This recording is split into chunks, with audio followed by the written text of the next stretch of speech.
आज की वीडियो में हम बिरला सॉफ्ट लिमिटेड के बारे में बात करने वाले हैं। तो ये सॉफ्टवेयर डेवलपमेंट और आईटी कंसल्टिंग सर्विसेज प्रोवाइड करती है। तो आइए अब इसके कुछ बिजनेस ओवरव्यू और फंडामेंटल देखते हैं कि इसके फंडामेंटल और टेक्निकल एस्पेक्ट क्या कह रहे हैं, हमारे को इसमें इन्वेस्टमेंट करने का देखना चाहिए कि नहीं देखना चाहिए। इसके लिए हम सबसे पहले आ जाएंगे स्क्रीनर पे। स्क्रीनर पे आने के बाद अपना स्टॉक सर्च करेंगे, बिरला सॉफ्ट। जब आप स्टॉक सर्च कर लेंगे तो आपको कुछ ऐसा इंटरफेस शो होगा। अगर आपको इतने सारे रेशियो शो नहीं हो रहे हो तो आप यहाँ पे एडिट रेशियो में जाके इनसे पे वन बाय वन इन सबको ऐड कर लेते हैं। तो आइए हम इसका कुछ फंडामेंटल ओवरव्यू देख लेते हैं। मार्केट कैप 15,000 करोड़ का, मतलब एक mid cap company. Stock P 24 का, इंडस्ट्री पी 36 का। तो पी रेशियो के हिसाब से स्टॉक अभी अंडर वैल्यूड है। ग्राम नंबर 239 का है। करंट ट्रेडिंग प्राइस 571 के आसपास है। तो ग्राम नंबर से थोड़ा सा आगे भाग चुका है। अगर आपको इसमें थोड़ी गिरावट देखने को मिलती है तो आप उसमें एंट्री लेने का देख सकते हैं। डिविडेंड यील्ड इसकी 1.1% की, जो कि इंडिकेट कर रहा है कंपनी प्रॉफिटेबल है और लगातार प्रॉफिट बना रही है और भविष्य में भी आपको अच्छे खासे रिटर्न देने की क्षमता रखती है। रिटर्न ऑन इक्विटी 22% की या रिटर्न ऑन कैपिटल एम्प्लॉयड 30% के आसपास है, जो कि एक बहुत शानदार कह सकते हैं हम जिसे। फेस वैल्यू 2 की है, मतलब पास्ट में इसमें स्टॉक स्प्लिट हो चुका है। भविष्य में आपको एक और स्टॉक स्प्लिट देखने को मिल सकता है। डेप्ट टू इक्विटी 0.03 की है, मतलब डेप्ट के कारण इसमें फेलियर के चांसेस ना के बराबर है। पेट्रोज की स्कोर 7 का, मतलब लॉन्ग टर्म के लिए फिट बैटरी है। ईपीएस लास्ट ईयर का 23 रुपये के आसपास है। नेट कैश फ्लो इसका नेगेटिव, जो कि हमारे लिए छोटा सा नेगेटिव पॉइंट है। ये तो हो गया इसका कुछ फंडामेंटल ओवरव्यू। आइए हम इसका प्राइस देखते हैं, इसका प्राइस करंट में क्या कह रहा है। आप जब इसके प्राइस चार्ट पे आएंगे तब इसमें देखेंगे 200 डी में इसका 651 के आसपास है और 50 डी में 672 के आसपास है।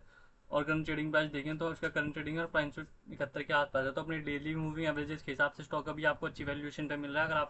अगर आपको इसमें एंट्री लेना हो तो आप एंट्री लेने का देख सकते हैं डीएमए के हिसाब से। ये तो हो गया इसका प्राइस। आईएम के प्रॉफिट एंड लॉस देख लेते हैं प्रीवियस क्वार्टर्स के, वो क्या कहते हैं। आप जब यहाँ पे आएंगे तो आप इसमें देखेंगे कि आपको इसकी सेल्स में लगातार वो देखने को मिल रही है। जैसे 2018 में 2200 करोड़, फिर 2500 करोड़, फिर 3200 करोड़, फिर 3500 करोड़, फिर 4100 करोड़, फिर 47 करोड़, फिर 5200 करोड़।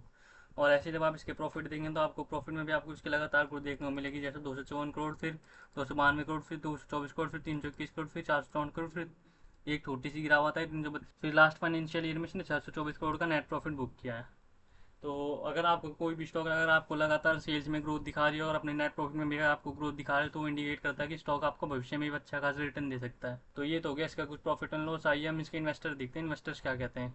इसके लिए हम आ जाते हैं इन्वेस्टर्स के सेक्शन में। जब आप इसका शेयर होल्डिंग पैटर्न देखेंगे तब आप में देखेंगे कि आपको 40% की प्रमोटर शेयर होल्डिंग है, 18% के एफ आई है, 20% के डी आई और मात्र 19% की पब्लिक शेयर होल्डिंग है। और जैसा कि हमने अपनी वीडियोज में पहले ही बात करी है, अगर आप किसी स्टॉक में 40-50% से ज़्यादा प्रमोटर शेयर होल्डिंग देखने को मिलती है और 15-20% से ज़्यादा इंस्टीट्यूशन शेयर होल्डिंग देखने को मिलती है तो आप उस स्टॉक में बिना किसी सोच विचार के निवेश करने का देख सकते हैं। हालांकि ये कोई एकमात्र डिसाइडिंग फैक्टर नहीं है और भी कई सारे फैक्टर होते हैं जो किसी स्टॉक के प्राइस एक्शन पे प्रभाव डालते हैं। तो ये तो हो गया इसका कुछ फंडामेंटल ओवरव्यू। आइए हम इसका चार्ट देखते हैं कि इसका चार्ट क्या कह रहा है। इसके लिए हम आ जाएंगे अपने चार्ट पे। तो ये इसका कुछ ऐसा सा चार्ट है जिसमें हमने इसके कुछ सपोर्ट रेजिस्टेंस ड्रॉ कर रखे हैं, डेली, वीकली और मंथली। और जब आप इसका डेली चार्ट देखेंगे तो आप इसमें देखेंगे करंट ट्रेडिंग प्राइस इसका 571 का, लेटेस्ट सपोर्ट इसका 560 के आसपास है और फर्स्ट रेजिस्टेंस इसका 684 के आसपास है और इसका ऑल टाइम हाई और सबसे बड़ा रेजिस्टेंस 858 के आसपास है। और करंट में देखेंगे तो ये अपने ऑल टाइम हाई से 30% की गिरावट पर देखने को मिल रहा है। और जब आप इसका सेकंड सपोर्ट देखेंगे तो सेकंड सपोर्ट इसका 398 के पास है और थर्ड सपोर्ट और फाइनल सपोर्ट इसका 270 के आसपास है। ये तो हो गया इसका कुछ डेली सपोर्ट रेजिस्टेंस। और वीकली में भी आपको यही सपोर्ट रेजिस्टेंस काम करते हुए देखेंगे और मंथली चार्ट पे भी आपको कुछ यही सपोर्ट रेजिस्टेंस काम करते हुए देखेंगे। तो ये तो हो गया इसका कुछ सपोर्ट रेजिस्टेंस। आइए हम इसका आरएसआई देखते हैं, इसका आरएसआई करंट में क्या कह रहा है। जब आप इसका डेली आरएसआई देखेंगे तो इसका डेली आरएसआई करंट में 125 के आसपास है, जो कि इंडिकेट कर रहा है कि स्टॉक अभी ओवरसोल्ड जोन में है। अगर आपको कोई नई एंट्री लेनी हो तो आप नई एंट्री लेने का देख सकते हैं। और जब आप इसका ऑसम ऑसिलेटर देखें तो इसका ऑसम ऑसिलेटर भी आपको ये इंडिकेट कर रहा है कि स्टॉक अभी ओवरसोल्ड जोन में है, आपको अच्छी खासी वैल्यूएशन में मिल रहा है। अगर आपको इसमें नई एंट्री लेना हो तो आप नई एंट्री लेने का देख सकते हैं। और ये तो हो गया डेली बेसिस पे। आइए हम एक बार वीकली बेसिस पे देख लेते हैं। वीकली बेसिस पे इसका आरएसआई क्या कर रहा है। वीकली बेसिस पे इसका आरएसआई 34 के आसपास, जो कि इंडिकेट कर रहा है कि वीकली चार्ट पे भी ये स्टॉक अभी ओवरसोल्ड जोन में है। आपको भविष्य में इसमें अपवर्ड मूवमेंट देखने को मिल सकती है अगर आपको इसमें कोई नई बाइंग देखने को मिलती है तो।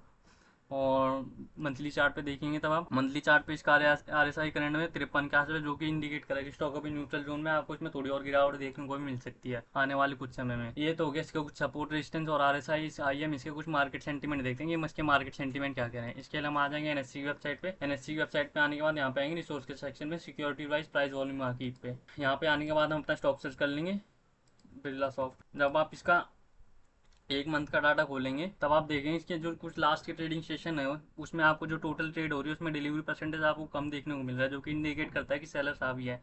जैसे कि आप कुछ लास्ट ट्रेडिंग सेशन में देखेंगे तो जिसमें देखेंगे पर मात्र 52%, फिर 45%, 32%, 33%, 50%, 36%, 44%, 45%, 40% की डिलीवरी परसेंट में आपको ट्रेड होते हुए दिख रहे हैं, जो कि इंडिकेट कर रहा है कि अभी स्टॉक में आप भी सेलर्स आ भी है, भविष्य में आपको इसमें थोड़ी और गिरावट देखने को मिल सकती है। और ये तो हो गया मार्केट सेंटीमेंट। आपका सवाल आएगा कि ये स्टॉक कितना गिर क्यों रहा है। स्टॉक का गिरने का तो कुछ मुख्य कारण है, तो आइए हम उसके बारे में बात कर लेते हैं। इसके लिए हम आ जाएंगे ओवरव्यू पे, और जब आप ओवरव्यू पे आएंगे तो आप देखेंगे इसका जो कंपनी का जो नेट रेवेन्यू आता है वो 80 to 85% यूएसए से आता है।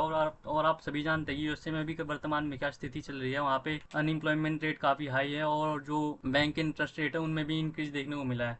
तो जब तक ये चीज़ें थोड़ी न्यूट्रल नहीं होती तब तक आपको स्टॉक में आपको थोड़ी और गिरावट देखने को मिल सकती है। ये तो हो गया इसका कुछ ओवरव्यू। आइए हम देखते हैं, अगर हमारे को इसमें कोई नई एंट्री लेनी हो तो हम उसमें कहाँ का एंट्री लेने का देखेंगे, अगर मेरे को पर्सनल एंट्री लेनी हो तो। इसके लिए हम वापस आ जाते हैं चार्ट पे और एक बार डेली चार्ट खोल लेते हैं। और अगर मेरे को इसमें कोई पर्सनली नई एंट्री लेनी हो तो मैं 3 पार्ट में एंट्री लेने का देखूंगा, क्योंकि जैसा भी मार्केट में माहौल है उसमें मैं 30, 40 और 30 की रेशियो में एंट्री लेने का देखूँ, जिसमें मेरी फर्स्ट एंट्री आएगी करंट ट्रेडिंग प्राइस पे 30% कैपिटल के साथ, जो कि इसके ऑल टाइम हाई से 33-34% गिरावट पे।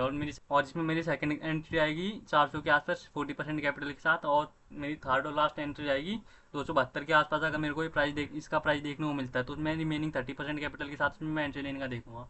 आपका ये डाउट आएगा कि क्या कहते हैं मैं इसमें इतने बड़े बड़े मार्जिन के साथ मैं क्यों लेने का देख रहा हूँ एंट्री, क्योंकि जैसा अभी इसमें रेवेन्यू का जो मेन सोर्स है यूएस, अगर आपको इसमें हालात तक आपको और ठीक नहीं देखने को मिलते हैं तो भविष्य में आपको इसके स्टॉक में थोड़ी और गिरावट देखने को मिलेगी। और जैसे कि हमने पहले भी डिस्कस किया, अगर आपको किसी भी फंडामेंटल स्ट्रॉन्ग स्टॉक में अगर आपको गिरावट देखने को मिलती है तो वो आपके लिए बाइंग अपॉर्चुनिटी है।